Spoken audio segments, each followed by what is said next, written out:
Ladies and gentlemen, boys and girls, welcome to the show.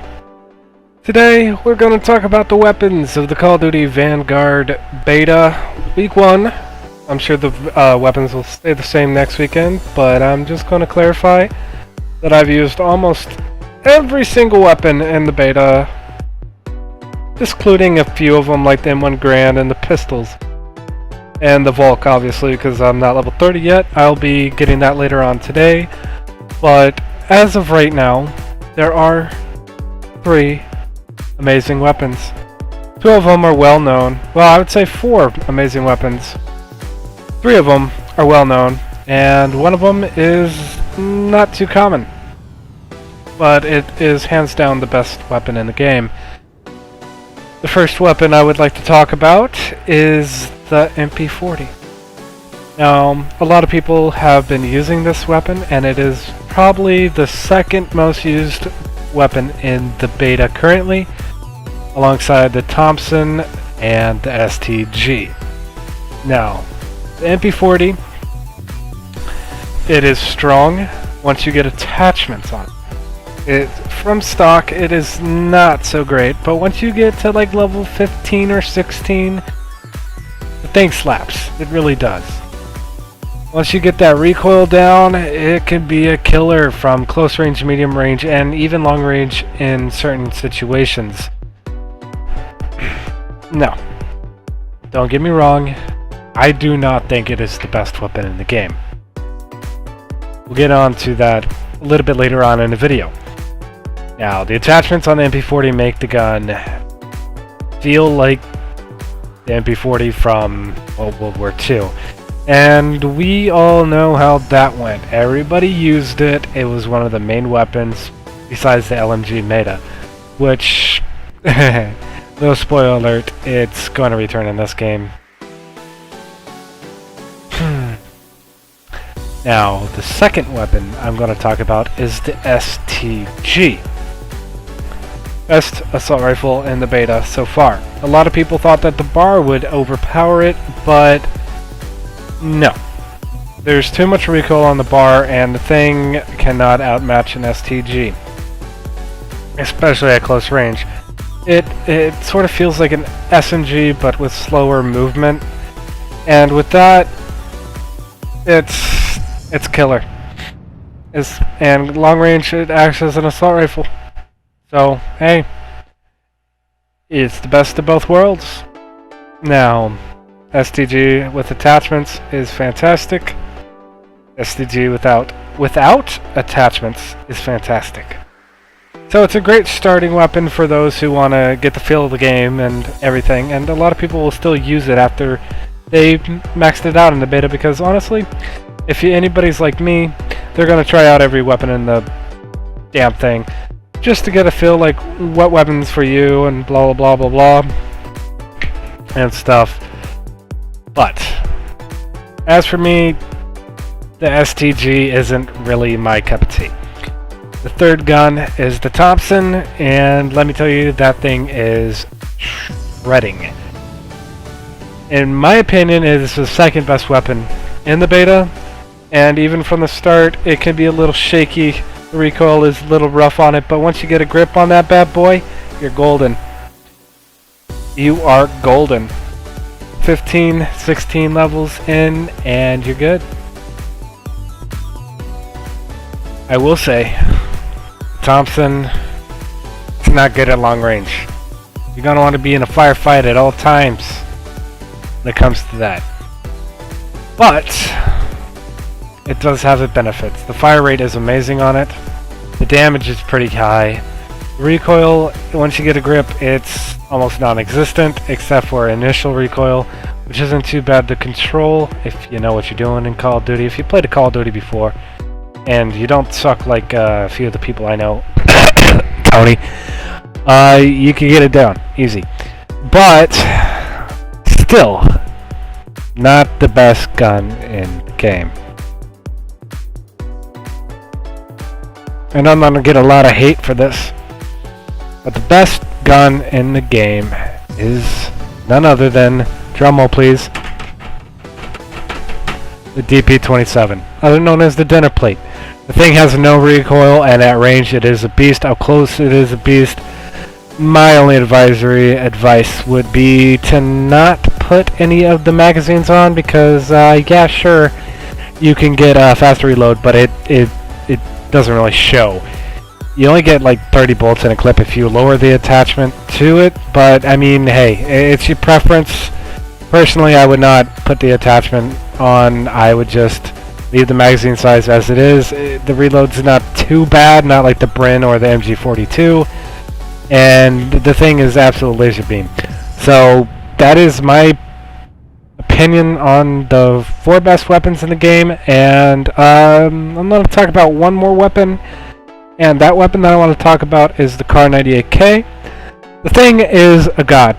If you're good at sniping, quickscoping, you're going to love the thing. It feels like just like how it did in World at War and World War II. It's the faster sniper in the game, aim down sight speed, everything. And you can only make it better. Just make sure not to put on any attachments that lower the ADS time. Otherwise, you're going to have a hard time quickscoping because honestly, the ADS time on the sniper rifles in this game are pretty slow. So just try to get attachments that quicken your ADS time. It is just what it is, and I hate to say it, sniping this game is satisfying as hell. Those snipers out there, you're going to love it. You really are. And wait till the full game unlocks where you can have like 7 attachments that up your ADS time. You're going to have one of the quickest time. And if you get good at quickscoping, I can guarantee that you guys will go on streaks and streaks and streaks. Like, as you saw in the intro, I got attack dogs by using the Kar and the DP-27.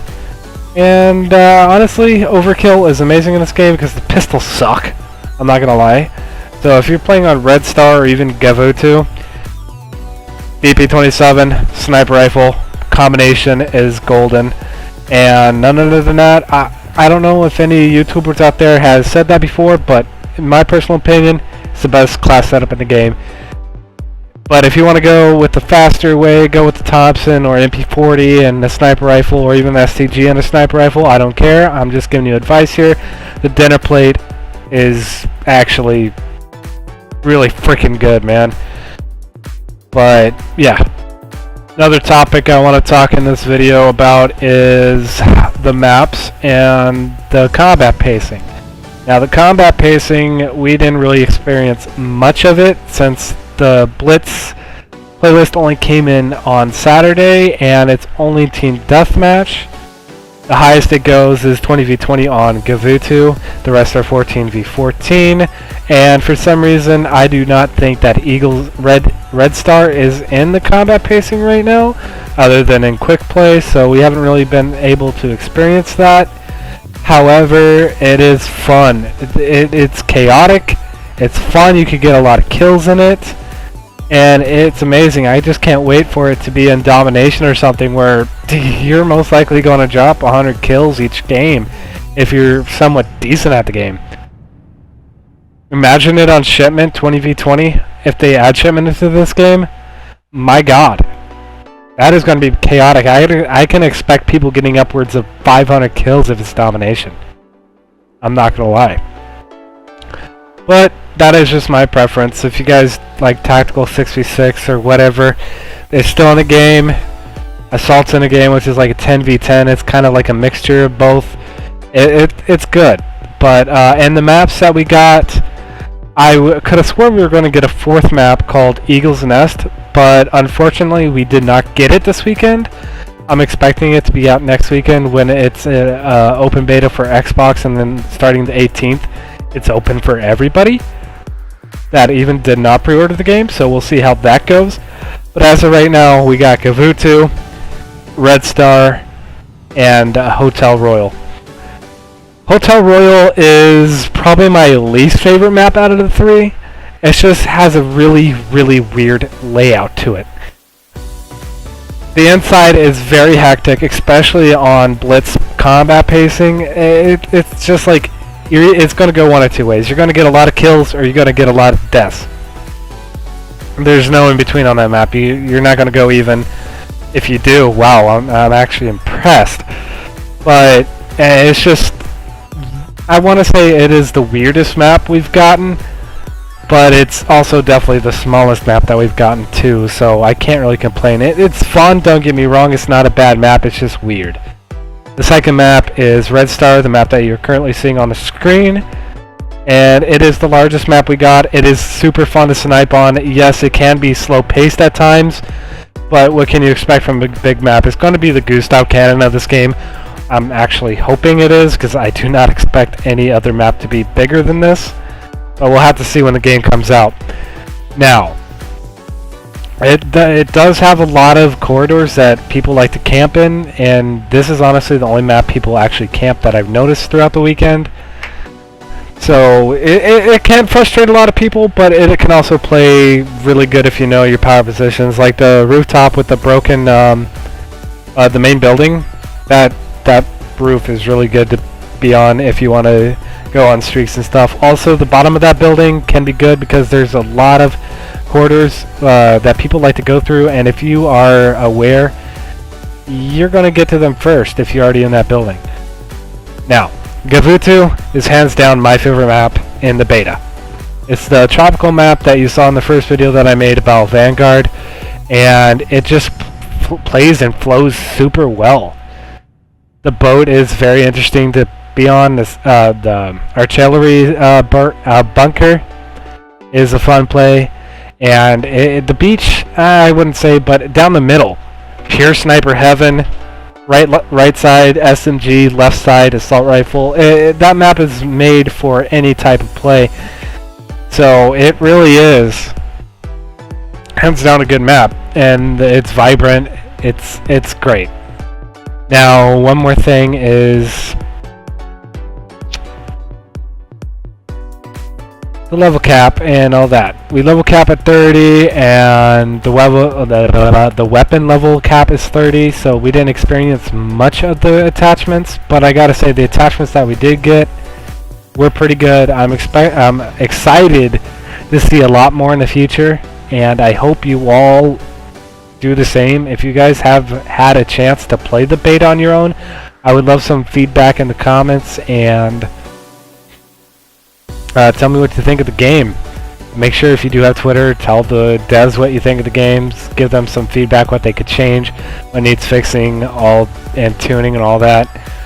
But I gotta say, I have high expectations for Vanguard, and with just all the content that we're getting this year. I just hope that Warzone doesn't take the cake again, even though I know it will.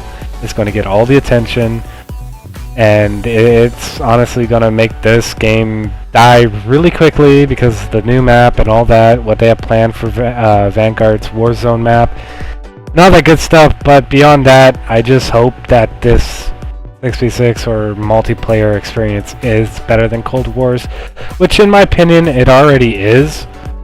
Like, it feels like if World War II and Modern Warfare 2019 had a baby, it's basically Modern Warfare clone with World War II assets, which I'm okay with.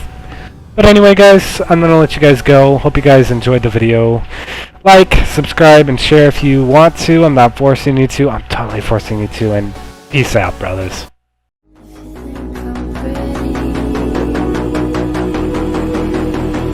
You should see me in the crowd. I'm gonna win, there's nothing to. Watch me make them bow one by one by one by one by. You should see me in the crowd.